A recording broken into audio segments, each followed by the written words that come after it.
You are listening to the Disney Dream Girls, an unofficial Disney Theme Parks podcast, and this is show number 424 for Sunday, the 11th of September, 2022. Where dreams begin. Hello and welcome to this week's Disney Dream Girls. My name is Michelle Young, and together with my jolly good chum Jane Phipps, we are your guides to the place where dreams begin. Hello there, Janie. Hello there, Michelle. It's so lovely to hear your voice, my darling. It seems an eternity since we sat down and recorded our little old podcast. It does indeed. It feels like a very long while. It's very strange having to get all my equipment out today to get ready to record. I've forgotten where I put it all.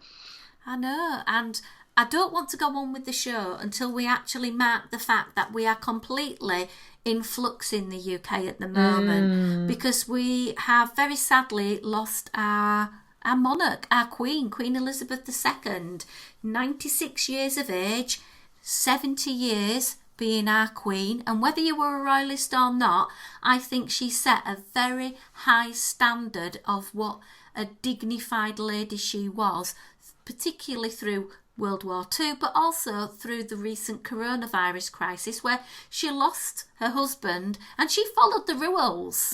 She did indeed. Very amazing lady. I mean, I know I've watched The Crown, which I know is a dramatisation, but it does highlight the complexities of living a royal life. Like you say, Michelle, whether you're a royalist or not, at the end of the day, she was 96, she served for 70 years. That deserves a blooming big well done by anybody's books. Absolutely. And on top of all of that, the change that's going to come no longer is our national anthem, God Save Our Gracious Queen. It's going to be King. Yeah, I was just chatting earlier today, and of course you don't particularly think about it, as you shouldn't when these things happen, but then you think, oh, it's money. So notes and coins and passports. Stamps. Post boxes. Yes, I didn't realise about post boxes. Now, that was fascinating. Only new post boxes will get Charles Rex, I believe, on it, so CR rather than Elizabeth Regina or Victoria Regina or George Rex. So that's all coming about. It's a fascinating thing. It really is when you start digging down into the protocols and all of that. Anyway, we're not going to dig into that because we're not a monarchy podcast. We're a Disney Dream Girls. We did want to mark our respect. Absolutely. And condolences to the royal family. I very much doubt they're listening, but I really do, wanted to pass that on and before we witter on with some Disney stuff, really. Yeah. So, Jane, while Yes. I've been busy on my 3-week adventure, anything exciting Disney-fied happen with you? Well, there's not been a lot. I mean, my life's been a little bit more mundane than yours has, Michelle. Yeah, unfortunately for us, actually, my summer's going to kind of start now because Simon has been very busy working throughout August because of things at work. So we didn't take any time off as such during August. So September's going to be my busy month. September's going to be my month for doing things. And I've already started off this past week by getting a Disney tattoo. Ooh. And pray tell, what is on said tattoo? On said tattoo, I have the 3 good fairies. Oh. Flora, Fauna, Merweather. I will be posting a full picture up to the podcast family page over on ye old Facebook when the swelling's gone down a little bit, because you know what it's like, Michelle. It feels like I've got sunburn at the moment. So I keep plastering on the old cream, but it looks very beautiful. So a big thank you to my gorgeous tattoo artist, Simon Hayward. Does an amazing job, as always. And I am booked in for the 1st of November for my next one, which is going to be on my opposite leg, on my right leg this time. And it's going to have a bit of a theme going on for, let's just say, an attraction that Jane really loves. Oh. Well, talking of It's a Small World. Yes. I was on the other night some leadership training, and lo and behold, would you believe it? Out of all the people I could be in the same room as, or the same Zoom call, there was a fellow Disney podcaster. No. I couldn't believe it. It's from a different part of my life to do with the Army Cadet Force, and it was like, can you beat the odds of that? A Zoom call of 28 people and 2 Disney podcasters being present. Wow. If you'd got money on that, Michelle, you'd be rich. I know, I should have placed a bet on it, couldn't I? I could be back at Disney.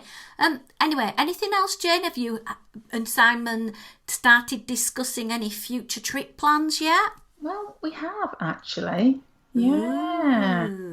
Well, it's been a bit interesting. I've been very much watching lots of the vlogs over the summer, and some of them have been around the parks, and some of them have been on those big ship things. And it kind of spiked a little bit of curiosity.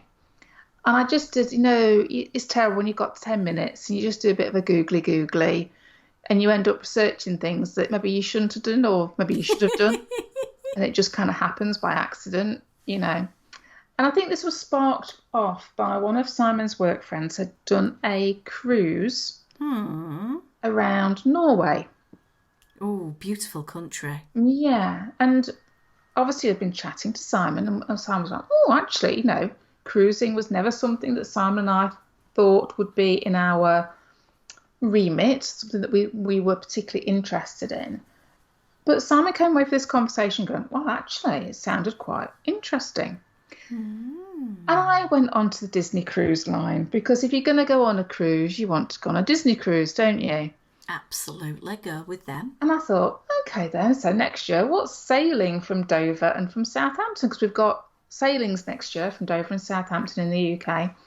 And they do a 7-night cruise that incorporates the Scandinavian countries.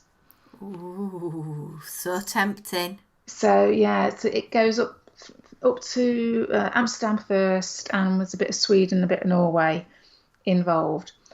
So nothing's booked yet. I will just emphasise, nothing is booked. I might need to be picking Michelle's brains a little bit off air to get a little bit of a lowdown on a Disney cruise, on any cruise, because this is completely virgin territory for Simon and I.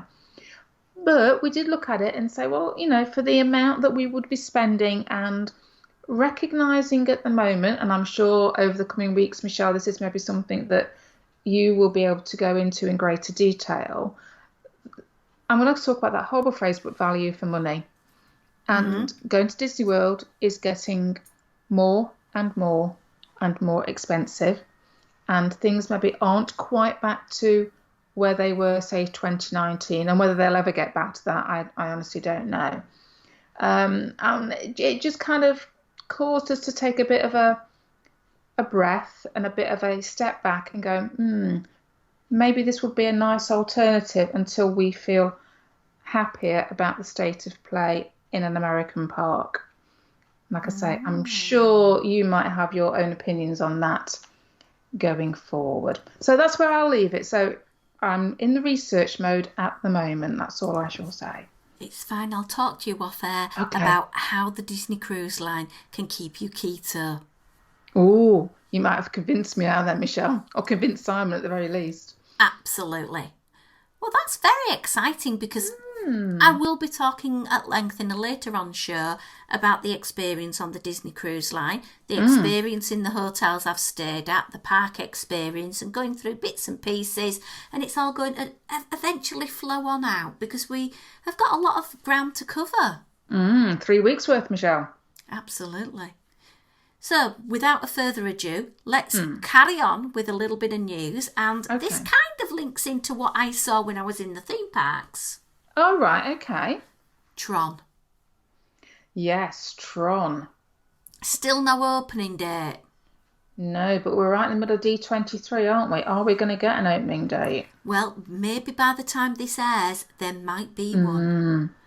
But when I was in the park, numerous times we went on the People Mover and took glimpses into the amazing area where the attraction is, and boy oh boy, I was so excited one day to actually catch a video with the vehicles moving around the track.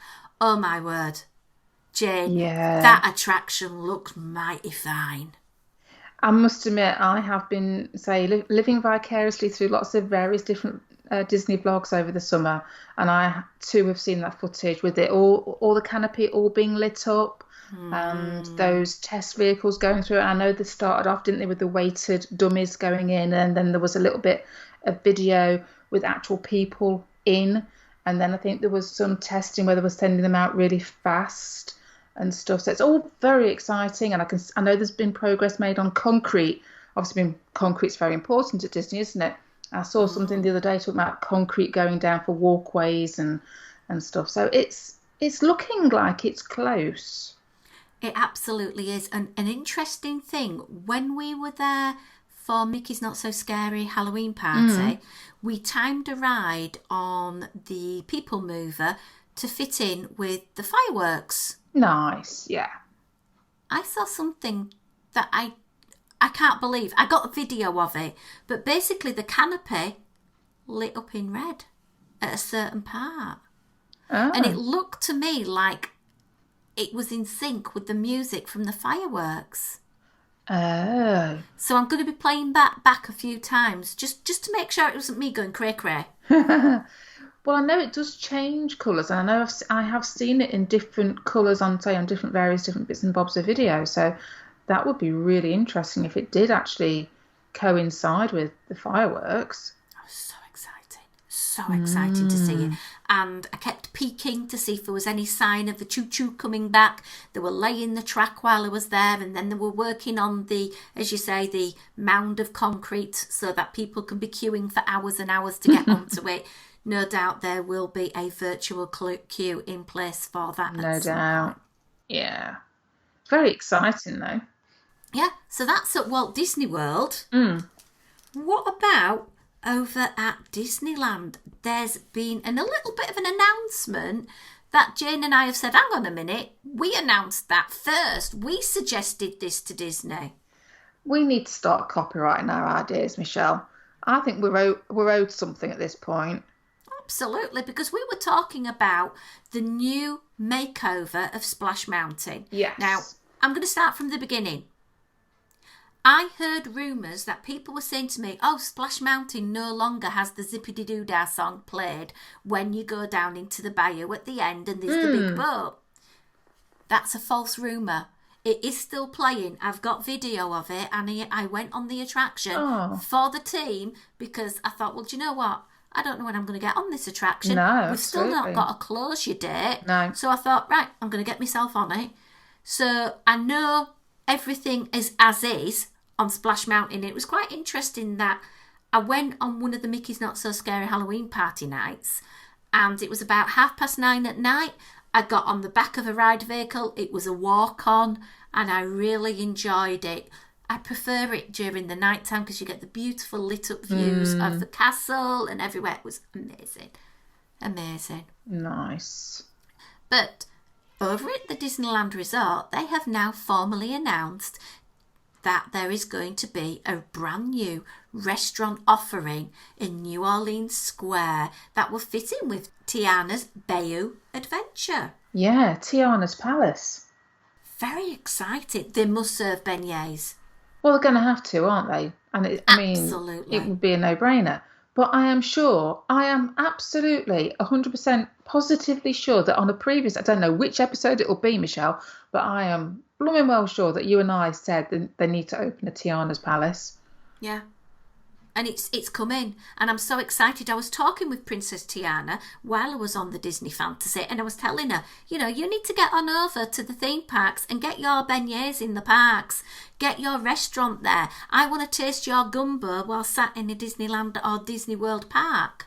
I mean, it does scream out classic New Orleans food, doesn't it? I mean, I am very much looking forward to seeing what they're going to produce for this restaurant, because it should be an amazing menu, you'd like to think. Flavoursome, hearty food. Definitely. However, that doesn't really fit into the whole Walt Disney World Magic Kingdom version of Tiana's Bayou Adventure. Yeah, with it being in it does. It's not quite the same, is it? Disneyland's got the benefit of New Orleans Square, which fits the whole, obviously, that deep South New Orleans vibe. But there's nowhere like that in Disney World. So I'm not quite sure where it's going to fit.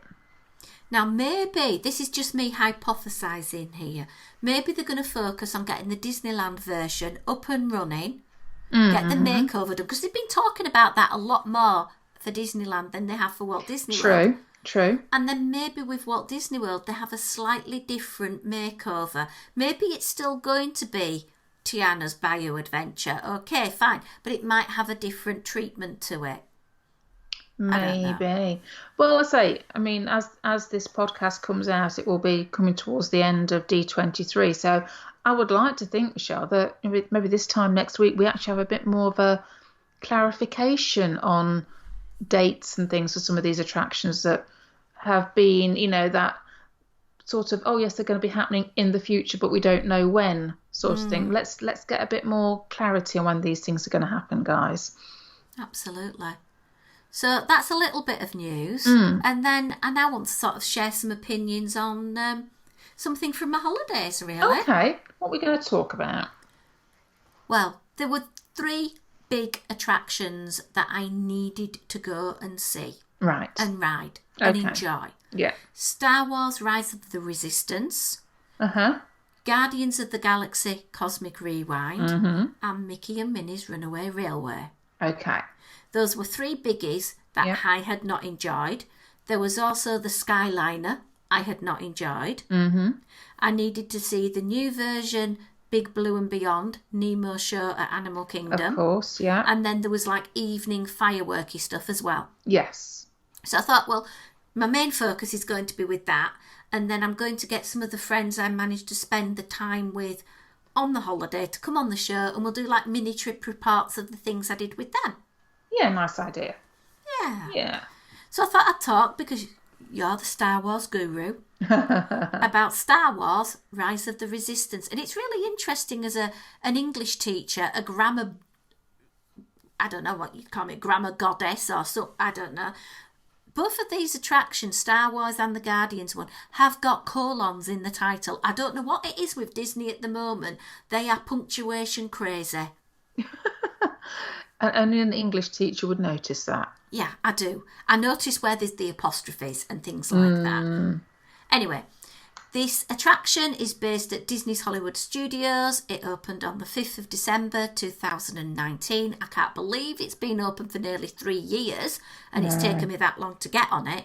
The version at Disneyland opened the 17th of January 2020. So I literally missed the Disneyland version by 17 days. Yeah, I do remember we were kind of crossing fingers and toes that they may have opened it up early, weren't we? When you were out there. I do remember that. And all I've heard about this attraction is how outstanding it is. I've had it praised to high heaven. So for those of you, like Jane, who have not attracted themselves onto this attraction yet, it's a simulator come trackless dark ride. Yes. It's got amazing technology, animatronics, like 90 odd of them, practical sets, projection mapping, screen-based media. It is Disney's technical best. There are multiple little bits that you get to experience, because I would say more than an attraction, this is an experience. Okay. So I'm not going to give away any spoilers. I don't want to ruin it for anybody like yourself who's been on it. But my expectations for this attraction were sky high. Okay. Because I'd literally heard nothing but, oh, it's amazing. Yeah. It's radical. It's, for 3 years. And I think because of what I'd seen, and I'd watched little clips of it, I'd set it up on a far too high a pedestal. Oh dear, okay. So when I got to ride it, I was like, oh. No. Now, don't get me wrong, it is amazing. It is utterly amazing. What they have done with those animatronics is sensational. And the fact that you have 2 different ride vehicles that you're riding on. It's got that trackless system, which is absolutely fantastic. And the set pieces are just stunning how they've done it. It's like going through a whole land. But for me, as a non-Star Wars aficionado, I felt a little deflated. And I know people are probably going to send me hate mail over this. I'm sorry. I have discussed it with other people who are a similar mindset of me, and I have had a few other people sort of agree with me a little bit. But yeah, I was a little bit sort of thinking, oh, okay. I did manage to ride it twice, and I was quite happy with that. Okay. I mean, I think the problem, I think we've always said this though, Michelle, when you are inundated nowadays with podcasts and Facebook pages and groups and vloggers and goodness knows what else, there's a danger you can become overexposed to something before you even had a chance to try it. If you don't expose yourself to it, you have this then big mystique that is actually built up. And an unfortunate effect, I suppose, for us in the UK, and I hate to use the last 2 years as an excuse for anything, but it is a knock-on effect of not being able to get out to either Disneyland or Disney World to experience it has been delayed and delayed and delayed. So consequently, all we've heard for the last 3 years is more and more stuff about it. And it is then very easy. And you do it with all sorts of things, don't you, where you are almost build up too much anticipation, or you have this image in your head of what it's going to be. And unfortunately, it does mean sometimes that when you go on something, it's not what you expected, because you'd put it, like you said at the beginning, you'd put it on such a high pedestal, it could never possibly get there. Now, don't get me wrong, it is a groundbreaking attraction, just like, and in many ways, I liken it to Flight of Passage, the Avatar attraction over at Disney's Animal Kingdom, because that is multi-roomed before you actually start the attraction. Right. And this is a similar sort of thing. You move from area to area, and the story is building. And I think it's a great story that is being developed to really immerse you in it. And that is absolutely fantastic. It's something Disney does amazing. Yeah. But for me, the overall ride experience was good. I'm not saying it's a bad ride at all. I'm not saying don't ever ride it. But for me personally, I felt it was a good attraction with some fantastic new technology, but it didn't enthrall me enough to go for a third ride. Yeah. So, but that's me personally. Everybody's entitled to their opinion, and I love and respect the fact that we're in a culture that we are entitled to do that without being trolling each other on internet saying awful things, because absolutely. And and it could well be, Michelle, that I can imagine that some of my close Star Wars friends could actually come away as, again, being disappointed because their expectations may be of a certain way, and if things aren't 100% quite right, a mega Star Wars fan is going to pick up on it. So it's a fine line to tread, isn't it, at the end of the day? But like you say, we're all entitled to our own opinions, and that's how it should be. Absolutely.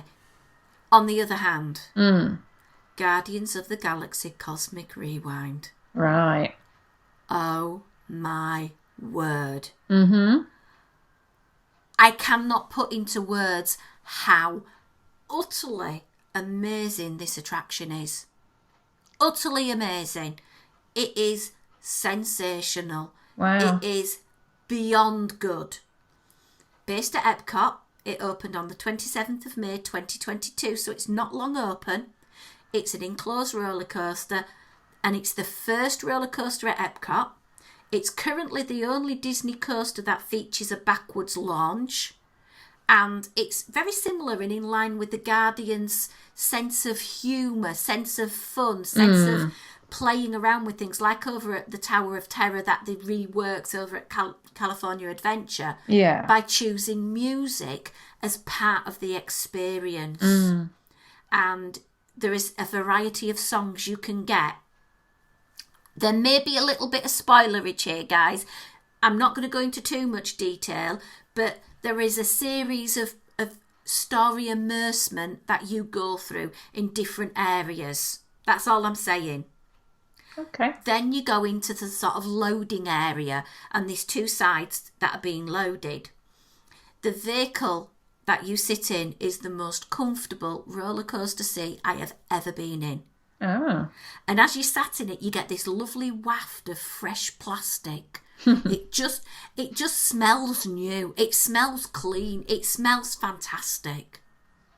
And you get into it, the lap bar goes down, there's 2 people in the front, 2 people in the back, and it's a long chain of ride vehicles, and you get dispatched going slowly forward, and then you go into this darkened room on like a bend, and there's a big scene at the beginning, and then you turned backwards, and then you get the backwards launch.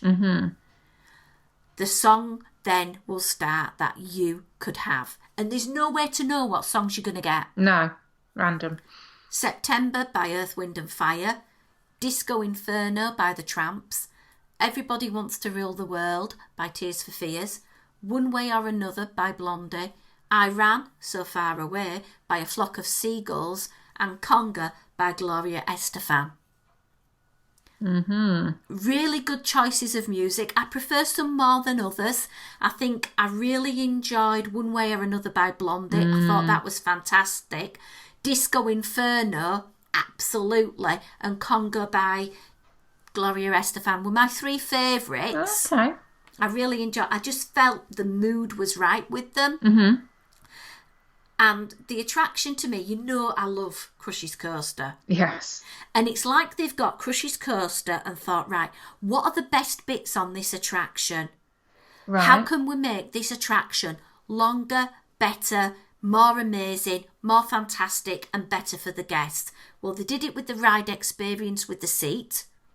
They made the track system so smooth.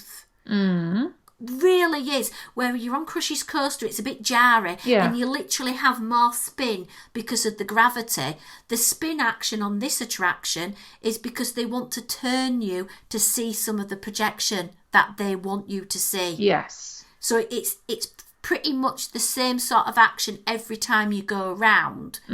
Some people have reported issues with motion issues, and I know a fair few other people out there have said, oh my God, it was the worst ride ever for me. I felt lousy, I felt awful. Everybody is different. For me, I got off that ride and I was like, wow, let's get on it again. Right. Unfortunately, you can't do it like that. No. Because you have to get up at 7 o'clock and book your virtual queue. Yeah. Or you can pay for a lightning lane. So I'll come back to that in a moment. So very, very good. Very, very excited. Books me first one on the day we goes to Epcot. And then we continue going on the attraction. We did 5 rides over 5 days. And each of those 5 rides were a different song. Nice. I had to get the 6th song. I'm a collector, Jane. I'm a collector. I need to get the 6th song. So there was an occasion where we did pay for a lightning lane. Right. Depends on the day, depends on the cost. Yes. On the Saturday we paid for it. It was $17. Okay. On the Monday it was $12. Oh. So that's a top tip. If you want to get a lightning lane for this, consider getting it on a weekday because it'll be a little bit cheaper. And obviously that $5 mounts up if you've got 4 or 5 people in your party. Very true. Now, from what I've gathered, I've been through the virtual queue line where you're going in when you've got the virtual, and I've been through the lightning lane queue as well. They're very similar. You get to see a few more set pieces that build onto the story by going down on the virtual queue line. And the most I've ever waited on the virtual side was 30 minutes. Okay. Because it's that system where you get a boarding group, you keep an eye on it on your app, and they bring it forward and forward until it's your turn to ride. The lightning lane, you miss some of the pre-show stuff, but you don't miss the key bits to the story. No, yeah. It's not like Flight of the Passage where you're going to miss that big blue animatronic man in the tube. You get to see all the really good stuff still. So that's good. I ended up riding it 9 times. You might have liked it then, Michelle. Jane, I loved it. I absolutely loved it. It was an amazing experience. At times I got to feel that force of G on my face. The music enhanced the mood, the set pieces, the projections. I just cannot say how utterly amazed I was by this attraction. It really is the best attraction I have ever ridden in my life. Wow. And if you do suffer from motion issues, do whatever you need to give it a go. And a top tip is when you get off the attraction, don't try and go up the stairs, because there are stairs that you've got to go up. Yeah. Go in the lift. It's to your left. Press the button. You go up the lift. You walk diagonally across, and then there's a lift down instead of going down the stairs. Do that rather than falling down the stairs, please. Yeah. Or up the stairs. There's been a few nasty accidents, hasn't there? Yeah. And the elevator is there. Yeah. And while you're in that sort of area, there's all this wonderful music that the Imagineers picked to encompass you in the world of Guardians of the Galaxy as well. So, another top tip.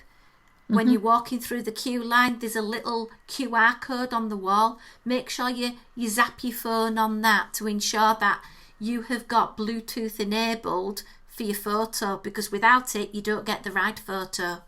Oh. So the first 4 rides I did, there was no ride picture because I didn't know about it.